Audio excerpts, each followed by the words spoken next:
बेलुकी 8 बजेको जनता समाचारमा तपाईलाई स्वागत छ। नमस्कार, म विभु श्रेष्ठ। नमस्कार, म कालिका शिवाकोटी। सबैभन्दा पहिले प्रमुख समाचार। देशका अधिकांश क्षेत्रमा भारी वर्षाले जनजीवन प्रभावित, सतर्क रहन मौसम विभागको आग्रह। संसदीय समितिका सभापतिहरूसँग सभामुख र अध्यक्षको छलफल, समन्वयको अभाव भएको सभापतिहरूको गुनासो। साउन 21 गतेदेखि आन्तरिक उडान सञ्चालन गर्ने सरकारको तयारी, अन्तर्राष्ट्रिय उडान भदौ 1 गतेदेखि हुन सक्ने। नाइजेरियामा बारुदे सुरुङ विस्फोट हुँदा 23 सैनिकको मृत्यु, घेरा हालेर आक्रमण गरेको सैनिकको भनाई। र राष्ट्रिय भलिबल टिमकी सदस्य प्रतिभा मारीलाई 2 लाख रुपैयाँ सहयोग, रकम उपचारमा खर्च गरिन्।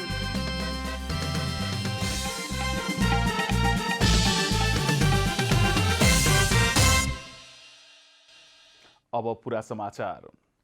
नेपालमा 5 दिनसम्म भारी वर्षा हुन सक्ने भन्दै जल तथा मौसम विज्ञान विभागले सतर्कता अपनाउन आग्रह गरेको छ। लगातारको वर्षाले बाढी पहिरोका घटनाहरू बढ्दा जनजीवन प्रभावित भएको छ।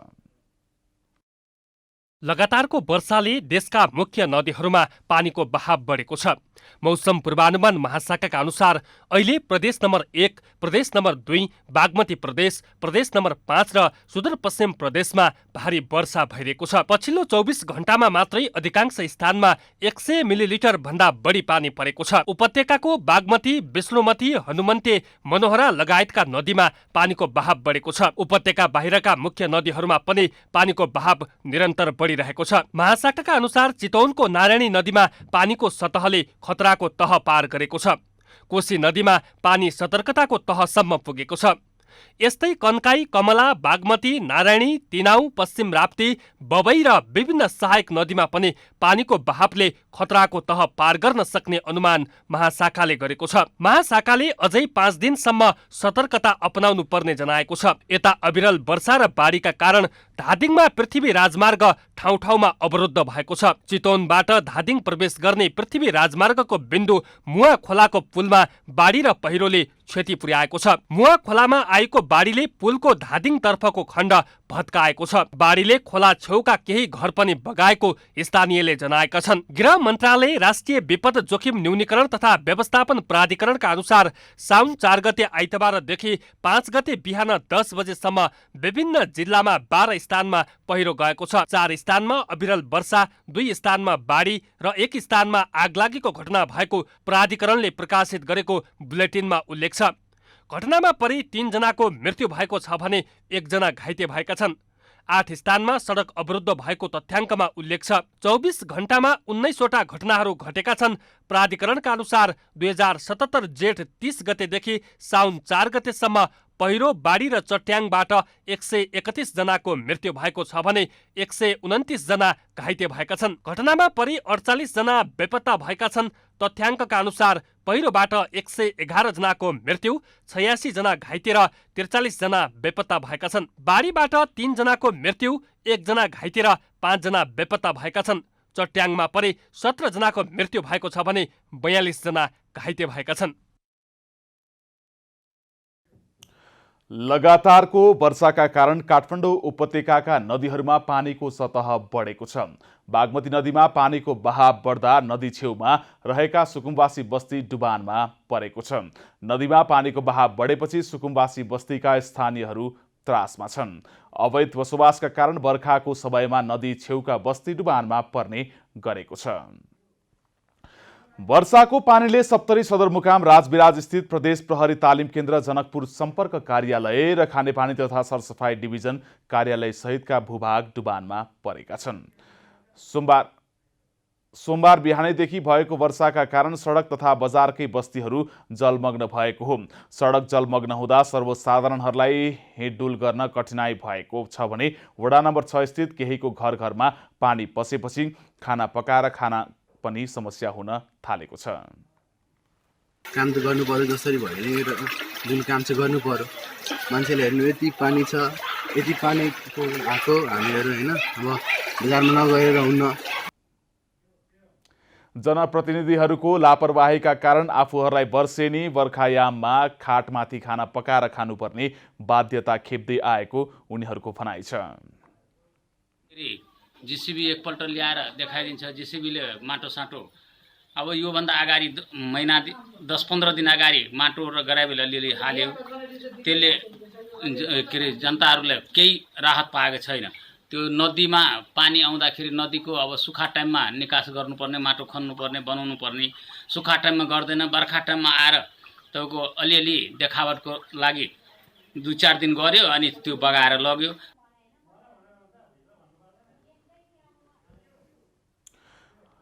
वर्षा हुने क्रम अझै जारी रहेकोले आफूहरू थप समस्यामा पर्ने भन्दै स्थानीयले जनजीवन सहजताका लागि पहल गरिदिनु हुन नगरपालिकासँग आग्रह गरेका छन्। यता नगर प्रमुख शम्भु प्रसाद यादवले वर्षाको पानीले वडा नम्बर 5, 6 र 12 का करिब 500 परिवार प्रभावित भएकाले जनजीवन सहज गर्नेतर्फ कार्य थालिएको बताउनु भएको छ। लगातारको वर्षाका कारण यतिखेर कोशी ब्यारेज र कोशी नदीमा बहाव बढेपछि आसपासको बस्तीमा समस्या देखिएको छ र अहिले सप्तरीबाट यसै विषयमा जानकारी दिनको लागि हाम्रो टेलिफोन सम्पर्कमा हुनुहुन्छ सहकर्मी विद्यानन्द राम। विद्यानन्दजी। हजुर विभुजी। अब यो लगातारको वर्षाले गर्दाखेरि कोशी ब्यारेजमा बहाव बढ्दै गएको छ, जसका कारणले गर्दाखेरि आसपासमा रहेको बस्ती र त्यहाँ रहेका समुदायका मानिसहरूमा समस्या देखिने यो वर्षेनी चलिआएको समस्या हो। यो समस्याले अहिले कतिको प्रभाव पारेको छ त्यहाँ? अब अहिले तत्कालको अवस्था हेर्दाखेरि कोशी ब्यारेजमा चाहिँ पानीको बहाव बढ्दै गइरहेको अवस्था छ र अहिले पनि खतराको सङ्केत रातो बत्ती जडान गरिएको छ भन्ने अहिले 8 बजेको अपडेट हेर्दाखेरि 2,05,505 क्युसेक पानीको बहाव पुगिसकेको छ, जुन कि अघि 4 बजेतिरको कुरा गर्दाखेरि 1,41,000 मात्रै क्युसेक पानीको बहाव थियो र अहिले बढ्ने क्रम जारी नै देखिएको छ, जसको कारणले चाहिँ स्थानीयहरूमा पूर्ण रूपमा त्रसित देखिएको छ। किनभने अहिलेको अवस्थामा यदि पानीको रफ्तार बढ्ने हो भने त्यो चाहिँ आसपासका जुन कोशीको आसपास जोडिएका हनुमाननगर कङ्काल्ने नगरपालिका वडा नम्बर 13 को बस्ती जुन गोबरगाडा रहेको छ र त्यस आसपासका क्षेत्र जुन कि रहेको छ त्यहाँका स्थानीयहरूमा चाहिँ उच्च त्रास पनि देखिएको छ र त्यस कारणले पनि त्यहाँका जनप्रतिनिधिहरूले त्यसतर्फ पनि ध्यान पुर्याउनु आवश्यक देखिएको छ। विभुजी। विद्यानन्दजी, जस्तो अब अहिलेको अवस्था हेर्ने बढी मास्तिर पानी पर्ने क्रम रोकिएको छैन, माथि जति पानी पर्छ तलतिर उति नै बग्ने हो। जस्तो रातको समयमा त्यहाँ वरपरका करिब 3-4 हजार व्यक्तिहरू अघि प्रभावित हुनुहुन्छ भनेर बताइरहनु भएको थियो, उहाँहरूलाई सुरक्षित स्थानसम्म लग्ने अथवा उहाँहरूको सुरक्षाको लागि अपनाइने उपायहरूको विषयमा चाहिँ स्थानीय प्रशासनबाट कस्तो खालको यतिखेर पहल कदमी देख्नु भएको छ?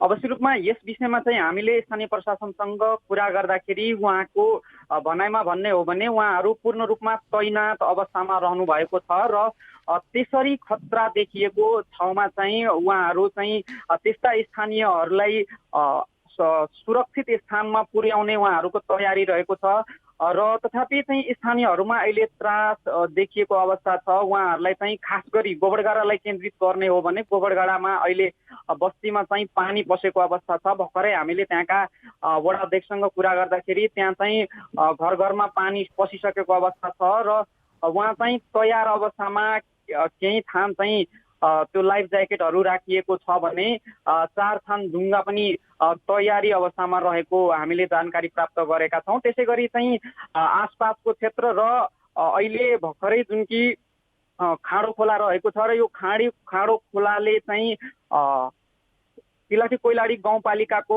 वडा नम्बर 1 र 3 का चाहिँ स्थानीयहरूमा चाहिँ पानी पसेर बस्तीमा घर घरमा पानी पसेको अवस्था छ र त्यहाँ चाहिँ चारैतिरबाट बस्ती घेरिएको कारणले चाहिँ पानीले त्यहाँका स्थानीयहरूलाई चाहिँ बाहिर आउजाउ गर्न पनि त्यत्तिकै समस्या देखिएको अवस्था छ। विभुजी। विद्यानन्दजी, जस्तो तपाईँको कुरा सुनिराख्दाखेरि त जब पर्यो राति तब बुढी ताती भने जस्तो हाम्रोमा त जस्तो अब राति केही हुन सक्ला, डुङ्गा तयारी अवस्थामा छ भनेर भनिरहँदाखेरि केही भाग त डुबानमा परिसकेका छ, ती डुबानमा परेकाहरूलाई तत्काल राहत गर्नुपर्ने होइन र भने? अवश्य रूपमा उहाँहरूलाई तत्काल चाहिँ उद्धार गर्नुपर्ने आवश्यकता त देखिन्छ। तथापि चाहिँ स्थानीय सरकारले अहिलेसम्म हेर्दाखेरि स्थानीय सरकार र स्थानीय प्रशासनले अनुगमन कार्यमा मात्रै अग्रसर देखिएको छ। उहाँहरूलाई उद्धार गरेर सुरक्षित स्थानमा सार्नुपर्ने आवश्यकता देखिँदा पनि स्थानीय सरकारले त्यसतर्फ चाहिँ गम्भीर हुन सकेको अवस्था छैन। उहाँहरूको पर्खाइ त्यति मात्रै अहिलेसम्म देखिन्छ। उहाँहरू समक्ष उहाँको बस्तीमा पानी गइसके पछाडि मात्रै उहाँहरूलाई उद्धार गर्ने जस्तो तयारी देखियो। तथापि यो चाहिँ अनुचित होला भनेर आकलन पनि गरिएको छ, किनभने अब त्यहाँ पानी गइसके पछाडि र उहाँहरूको घर परिवारदेखि लिएर त्यहाँका जनधन क्षति हुन थालेपछि उद्धार गर्नुभन्दा अहिले उद्धार गर्नुको बेला पनि छ। तथापि त्यसतर्फ चाहिँ स्थानीय सरकार चाहिँ अग्रसर देखिएको अवस्था छैन। विभूति, हस्, जानकारीको लागि धेरै धन्यवाद। उहाँ हुनुहुन्थ्यो विद्यानन्द राम हामीसँग। सप्तकोशी नदीको बहावले गर्दाखेरि त्यहाँ वरपर देखिएका समस्या र त्यहाँ प्रभावितहरूलाई उद्धारको निम्ति कस्तो तयारी गरिएको छ भन्ने विषयमा हामीलाई जानकारी गराउनु हुँदै अब बाँकी समाचार। प्रतिनिधि सभाका सभामुख र राष्ट्रिय सभाका अध्यक्षले दुवै सदनका समिति सभापतिहरूसँग संयुक्त छलफल गर्नु भएको छ। प्रतिनिधि सभाका सभामुख अग्निप्रसाद सापकोटा र राष्ट्रिय सभाका अध्यक्ष गणेश प्रसाद तिमल सिन्हाले दुवै सदनका सभापतिहरूसँग समितिका काम कारबाही, समस्या समाधानका उपाय, समन्वय र क्षेत्राधिकार लगायतका विषयमा छलफल गर्नु भएको हो। छलफलमा सभापतिहरूले समितिहरूबीच समन्वयको अभाव भएको, कोरोनाका कारण बैठक सञ्चालनका लागि समस्या भएको बताएका थिए। दुवै सदनमा गरी 16वटा समिति भएका कारण भौतिक दूरी कायम गरी बैठक सञ्चालन गर्न हलको अभाव भएको, उपकरण अभाव भएको, प्राविधिक सामग्रीको अभाव भएको लगायतका समस्या सभापतिहरूले सुनाएको सभामुख सापकोटाले बताउनुभयो। आवश्यक प्राविधिक उपकरण परिपूर्ति गरी समस्या समाधान गर्न समितिका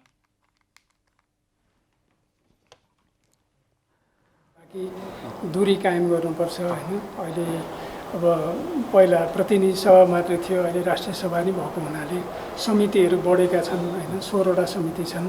त्यसो हुँदाखेरि भौतिक अब दूरी कायम गर्नका लागि हलको अभाव छ, अनि त्यसैका चाहिँ उपकरणहरूको अभाव छ, अरू प्राविधिक सामग्रीहरूको अभाव छ। यी सभा अभावहरू परिपूर्ति गर्नुपर्छ। क्षेत्र जोडिएका समितिहरूबीच समन्वय अभावका कारण समस्या उत्पन्न हुने गरेको छ। त्यस्ता समितिहरूका सन्दर्भमा आवश्यक कुन समिति हो त्यसको बारेमा थप छलफल गरी निर्णय गर्ने समझदारी पनि बनेको उहाँले बताउनुभयो।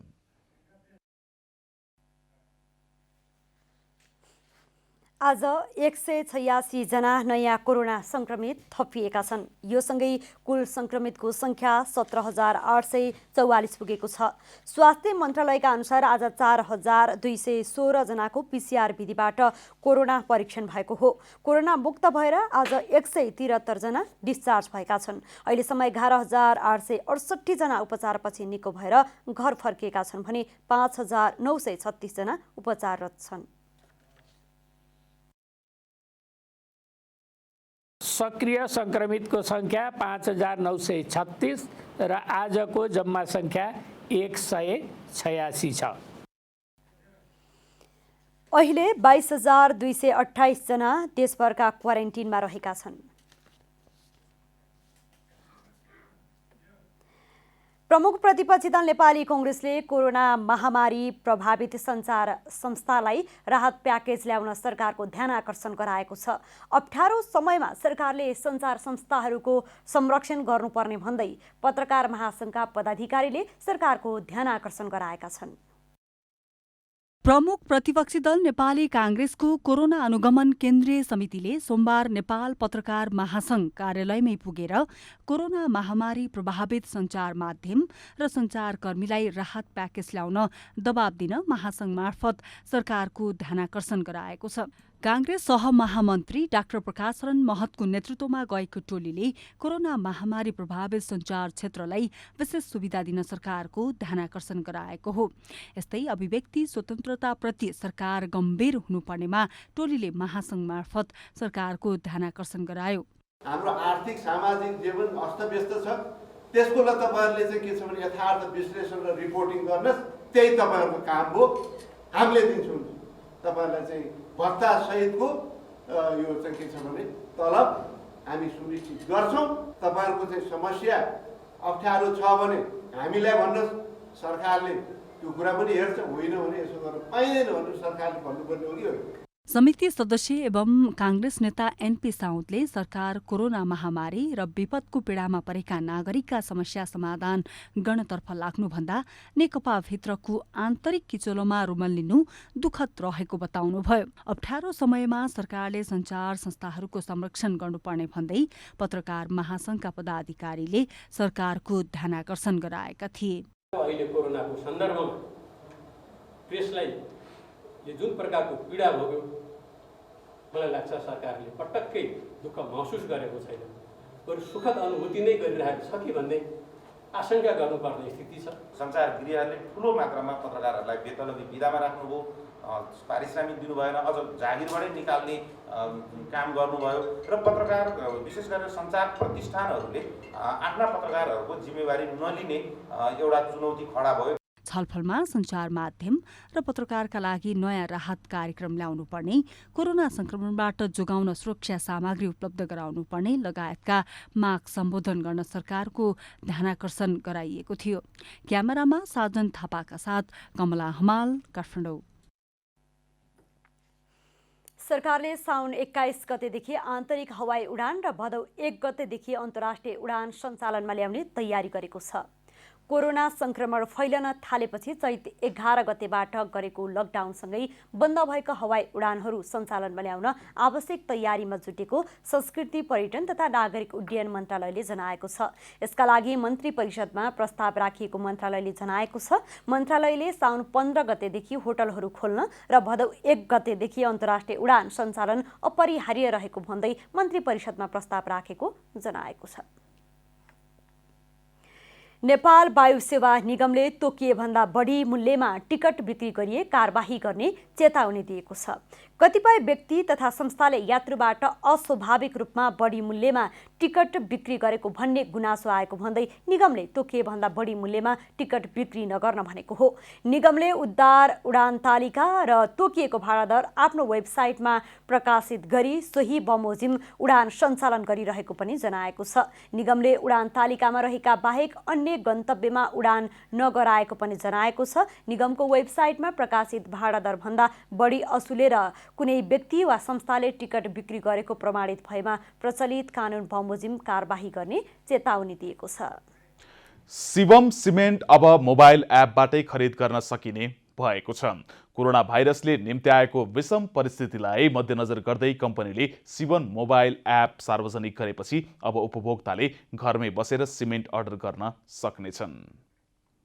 शिवम सिमेन्टले कोरोनाको विषम परिस्थितिमा ग्राहकहरूलाई सिमेन्ट बिक्री गर्नका लागि शिवम मोबाइल एप सार्वजनिक गरेको छ। सोमबार काठमाडौँमा एक कार्यक्रम गरी कम्पनीले ग्राहकहरूले गुगल प्ले स्टोर तथा iOS एप स्टोरबाट शिवम मोबाइल एप डाउनलोड गरी सहज प्रक्रियाका साथ सुपथ मूल्यमा आफूलाई चाहिएको परिमाणमा सिमेन्ट खरिद गर्न सक्ने जनाएको छ। साथै भुक्तानीको लागि खल्ती, ई-सेवा, कनेक्ट, आइपिएस वा क्यास अन डेलिभरीको सुविधा उपलब्ध गराएको कम्पनीले जनाएको छ। कम्पनीले कोरोना भाइरसले निम्त्याएको विषम परिस्थितिमा सबैको स्वास्थ्य सुरक्षाको निम्ति आवश्यक सामाजिक दूरी कायम रहोस् र हरेक किसिमका निर्माणहरूले निरन्तरता पाओस् भन्ने उद्देश्यका साथ एप सञ्चालनमा ल्याएको जानकारी दिएको छ।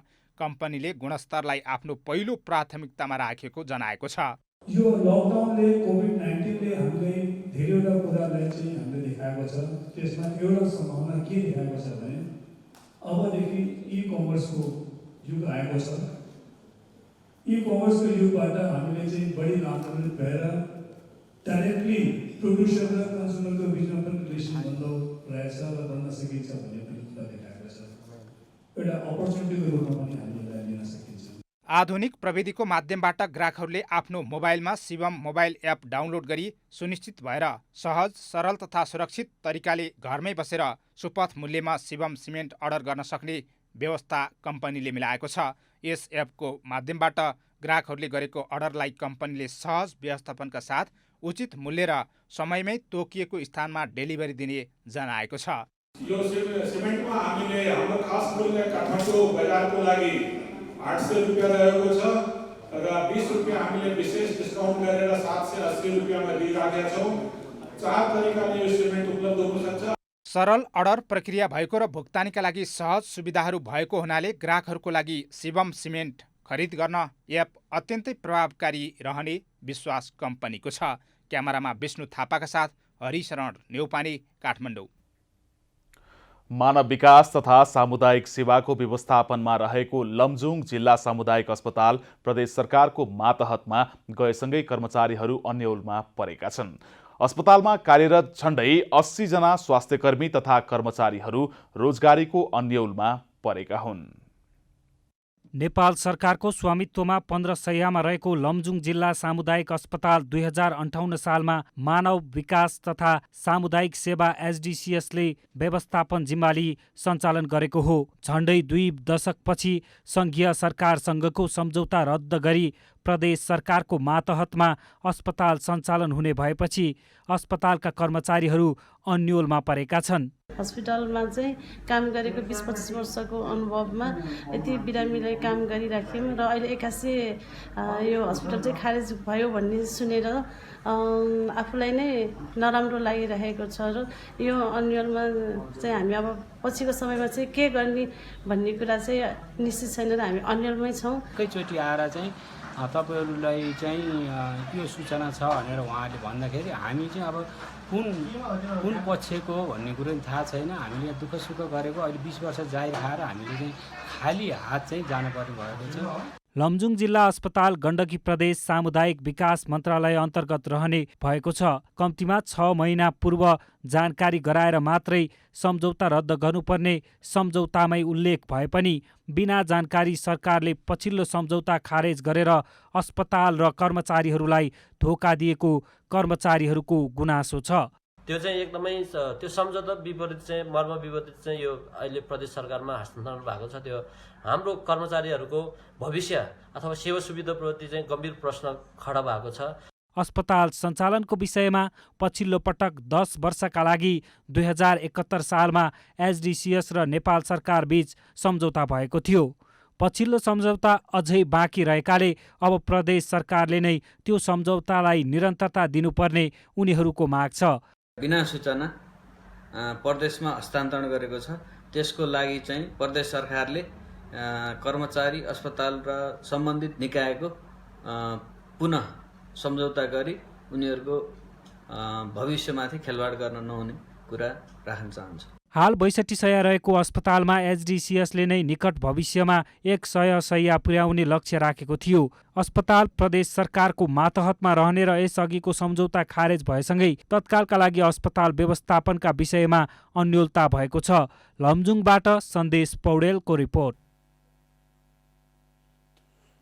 लामो समयदेखि श्रीलङ्का टापु क्षेत्रमा बस्दै आएका कोशी पीडितहरूले आफ्नो जग्गामा स्थानीय सरकारले घेरबार गर्न थालेको आरोप लगाएका छन्। उदयपुरको बेलका नगरपालिकाले श्रीलङ्का टापु क्षेत्रमा घेरबार गर्न थालेपछि सुनसरीतर्फका स्थानीयहरू विरोधमा उत्रिएका हुन्। सप्तकोशीले धार परिवर्तन गरी पूर्वतर्फको नम्बरी जग्गाबाट बग्न थालेपछि लामो समयदेखि पश्चिमतर्फको ऐलानी जग्गामा बस्दै र खेती किसानी गर्दै आएका स्थानीय समस्यामा पर्दै गएका छन्। श्रीलङ्का टापु सुनसरी र उदयपुरको सिमानामा पर्छ। दुवै जिल्लाले आफ्नो क्षेत्रमा पर्ने भन्दै दावी गर्दै आएका छन्। यसैबीच उदयपुरको बेलका नगरपालिकाले घेराबार गर्न थालेपछि स्थानीयहरू विरोधमा उत्रिएका हुन्। कोशी टापु भन्नेको यहाँ हाम्रो बाउबाजेले नै फडानी गरेर यतिका दिनमा हाम्रो नम्बरी जग्गाहरू कमायौँ खायौँ होइन।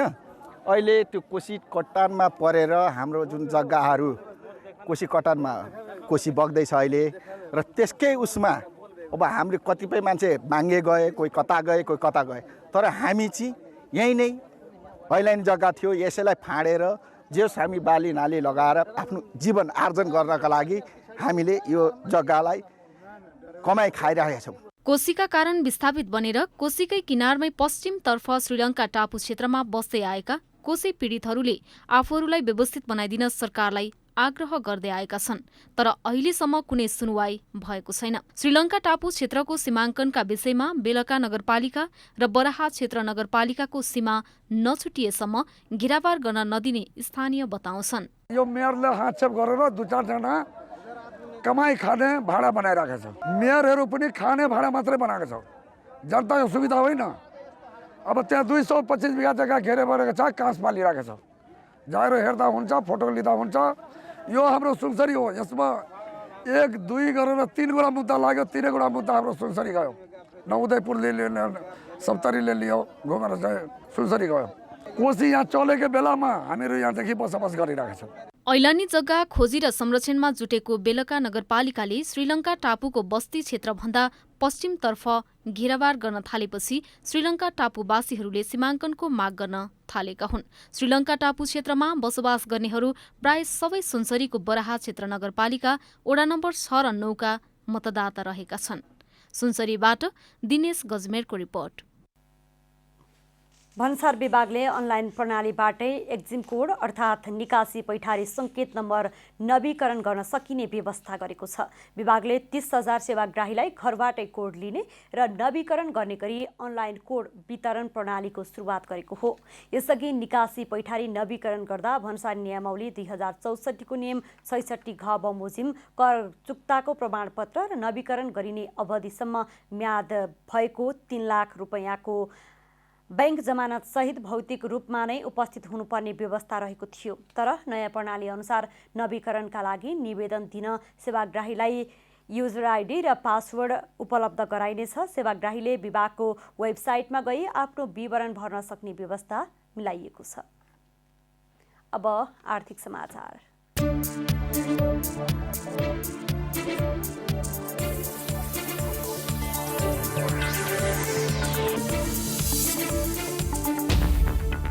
प्रधानमन्त्री रोजगार कार्यक्रम अन्तर्गतको युवा रोजगारीका लागि रूपान्तरण पहल आयोजनाको सुरुवात भएको छ। सोमबार श्रम रोजगार तथा सामाजिक सुरक्षा मन्त्री रामेश्वर राय यादव र मालदिप्स, नेपाल तथा श्रीलङ्काका लागि विश्व ब्याङ्कका राष्ट्रिय निर्देशक फारिस हदात जार्बोसले संयुक्त रूपमा कार्यक्रमको शुभारम्भ गर्नुभयो। आगामी 4 वर्षसम्म सञ्चालन हुने कार्यक्रमको कुल बजेट करिब 14 अर्ब रुपियाँ रहेको छ। आन्तरिक रोजगारीलाई प्रवर्धन गर्न विश्व ब्याङ्कको ऋण सहयोगमा कार्यक्रम सुरु हुन लागेको हो। आर्थिक रूपमा विपन्न बेरोजगार युवालाई रोजगारीको अवसर सिर्जना, सिप तथा क्षमता अभिवृद्धि र रोजगारमूलक सेवाको विस्तार मार्फत श्रम बजारको परिणाममा सुधार ल्याउने लक्ष्यका साथ कार्यक्रम सञ्चालन गरिएको हो। अर्थ मन्त्रालय र विश्व ब्याङ्कबीच नोभेम्बर 2019मा हस्ताक्षर भएको यो आयोजनाबाट कुल रकमको करिब 90% रकम स्थानीय तहका सार्वजनिक पूर्वाधारको मर्मत, सम्भार र स्तरोन्नति गर्ने कार्य मार्फत रोजगारी सिर्जनामा खर्च गरिनेछ, जसमध्ये 1 लाख बेरोजगार युवालाई रोजगारी प्रदान गरिने लक्ष्य रहेको छ। नेपाल विद्युत प्राधिकरणले सोमबारदेखि लागू हुने गरी नयाँ बिलिङ प्रणाली सुरु गरेको छ। प्राधिकरणले यसअघि विद्युत नियमन आयोगले समायोजन गरेको नयाँ महसुल दरलाई कार्यान्वयनमा ल्याउन नयाँ बिलिङ प्रणाली लागू गरेको हो। नयाँ महसुल दर अनुसार 150 युनिटसम्म खपत गर्ने ग्राहकले 25% छुटसहितको बिल पाउनेछन् भने 250 युनिटसम्म खपत गर्नेले 15% छुटसहितको बिल पाउनेछन्। पहिले प्रति युनिट 3 रुपियाँदेखि अधिकतम 14 रुपियाँसम्म महसुल लाग्ने गरेकोमा अब भने 10 युनिटसम्मको निशुल्क हुनुका साथै अधिकतम महसुल पनि विभिन्न क्षेत्रमा घटेकाले त्यसै अनुसार बिलिङ सिस्टम समायोजन गरिएको प्राधिकरणले जनाएको छ। सोमबार सुनको भाउ तोलामा 200 रुपियाँले घटेको छ। बजारमा छापावाला सुन प्रति तोला 92,300 रुपियाँमा किनबेच भएको नेपाल सुन चाँदी व्यवसायी महासङ्घले जनाएको छ। आइतबार छापावाला सुन प्रति तोला 92,500 रुपियाँमा किनबेच भएको थियो। सोमबार तेजाबी सुन प्रति तोला 51,865 रुपियाँमा किनबेच भएको छ। चाँदीको मूल्य पनि तोलामा 5 रुपियाँले घटेर प्रति तोला 1,000 रुपियाँमा कारोबार भएको महासङ्घले जनाएको छ। साताको दोस्रो कारोबार दिन सोमबार शेयर बजार परिसूचक नेप्सेमा गिरावट आएको छ। नेप्से 14.09 अङ्कले घटेर 1464.94 अङ्कमा झरेको छ। बजारमा क वर्गका परिसूचकहरूको मापन गर्ने सेन्सिटिभ इन्डेक्स 2.84 अङ्कले घटेको छ। बजारमा ब्याङ्किङ, विकास ब्याङ्क, फाइनान्स र म्युचुअल फन्ड समूहको परिसूचकमा सुधार आएको छ।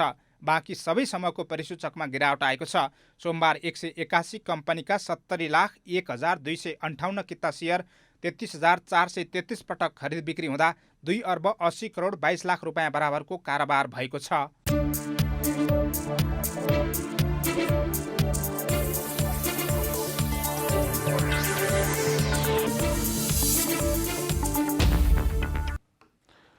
अब खेल समाचार।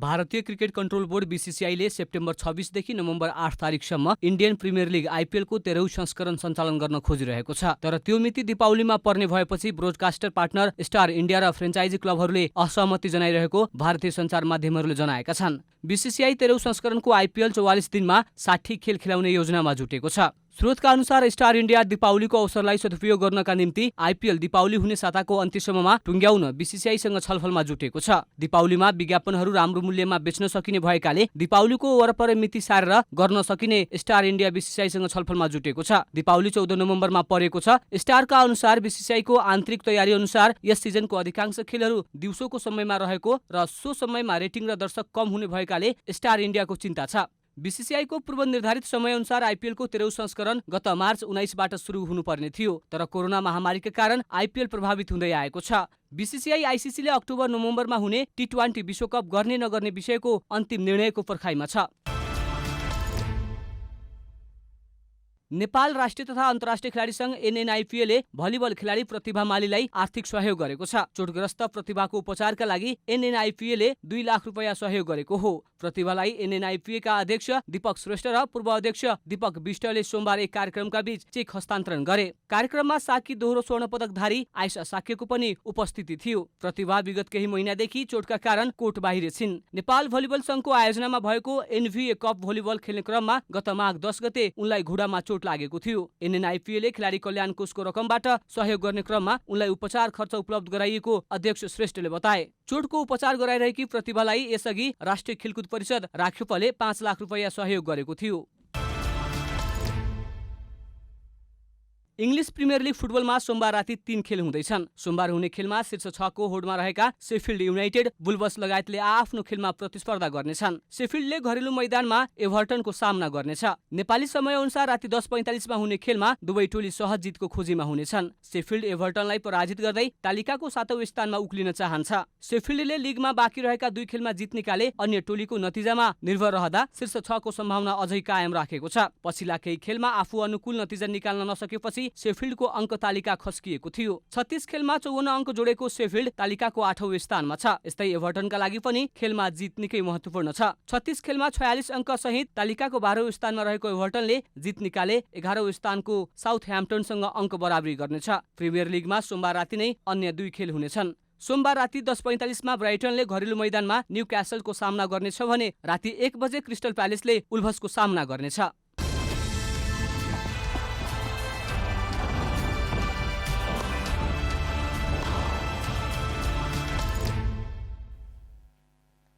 अब मौसम समाचार।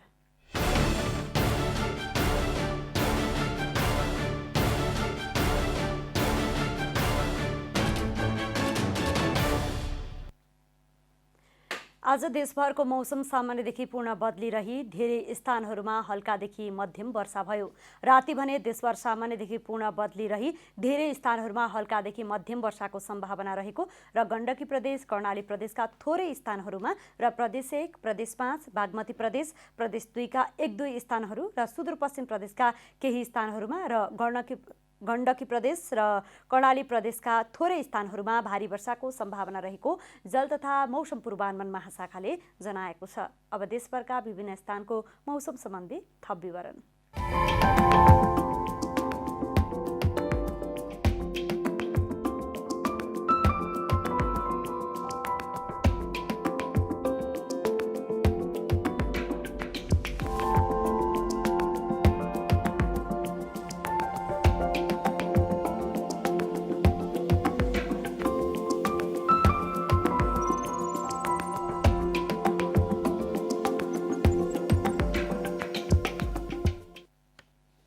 अन्त्यमा आजको डायरी।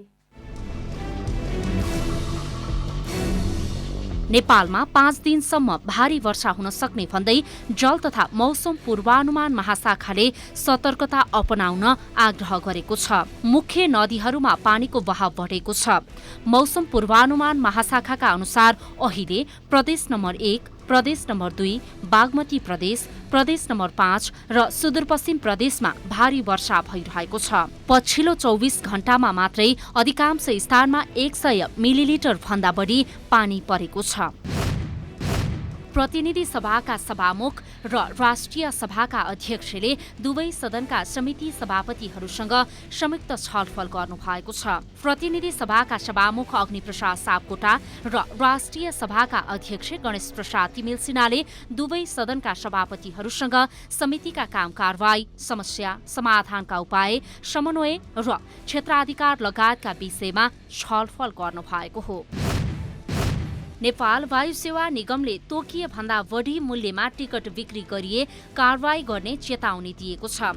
कतिपय व्यक्ति तथा संस्थाले यात्रुबाट अस्वाभाविक रूपमा बढी मूल्यमा टिकट बिक्री गरेको भन्ने गुनासो आएको भन्दै निगमले तोकिए भन्दा बढी मूल्यमा टिकट बिक्री नगर्न आग्रह गरेको हो। चीनमा कोरोना महामारीका कारण बन्द रहेका फिल्म हलहरू 6 महिनापछि फेरि खुल्न थालेका छन्। चीनिया चलचित्र प्रशासनले आजदेखि कम जोखिम भएका स्थानहरूमा फिल्म हल खोल्न सकिने जनाएको छ। चीनका अधिकांश स्थानलाई कम जोखिम भएका क्षेत्रका रूपमा वर्गीकरण गरिएकाले देशभरका लगभग सबै फिल्म हल खुल्ने अनुमान गरिएको छ। राष्ट्रिय खेलाडी कल्याणकारी कोषले राष्ट्रिय भलिबल टिमकी सदस्य प्रतिभा मालीलाई 2 लाख रुपैयाँ सहयोग गरेको छ। खेलको दौरान चोट लागेपछि उपचार गराइरहेकी प्रतिभालाई कोषले 2 लाख रुपैयाँ सहयोग गरेको हो। कोषका सदस्य सचिव तथा राष्ट्रिय तथा अन्तर्राष्ट्रिय खेलाडी संघका अध्यक्ष दीपक श्रेष्ठले सातदोबाटो स्थित अर्थोपेडिक रिहाब सेन्टरमा पुगेर प्रतिभालाई 2 लाख रुपैयाँको चेक हस्तान्तरण गर्नु भएको हो।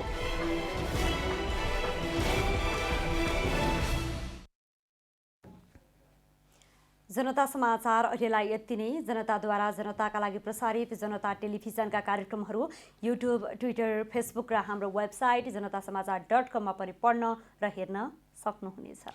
सूचनामा तपाईको सहभागिता, समयमा समाचार हाम्रो प्रतिबद्धता। कोरोना भाइरसको संक्रमणबाट बच्न नियमित रूपमा हात धुऔं, भिडभाडबाट टाढै रहौं। नमस्कार।